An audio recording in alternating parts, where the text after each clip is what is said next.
দেশের বিমান পরিবহন খাতে কিছুটা স্বস্তি এনে জেট ফুয়েলের দাম কমানোর সিদ্ধান্ত নিয়েছে Bangladesh energy regulatory commission BERC.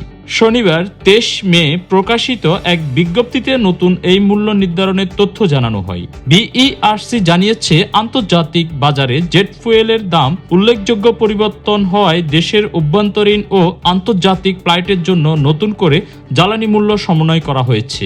নতুন সিদ্ধান্ত অনুযায়ী অভ্যন্তরীণ ফ্লাইটের জন্য প্রতি লিটার জেট ফুয়েলের দাম নির্ধারণ করা হয়েছে ১৬৫ টাকা ৮৮ পয়সা। অন্যদিকে আন্তর্জাতিক ফ্লাইটের জন্য প্রতি লিটার জেট ফুয়েলের দাম ধরা হয়েছে ১.০৮ মার্কিন ডলার। এর আগে গত ৭ মে অভ্যন্তরীণ ফ্লাইটের জন্য প্রতি লিটার জেট ফুয়েলের দাম ছিল ২০৫ টাকা ৪৫ পয়সা এবং আন্তর্জাতিক ফ্লাইটের জন্য ছিল ১.৩৩ ডলার।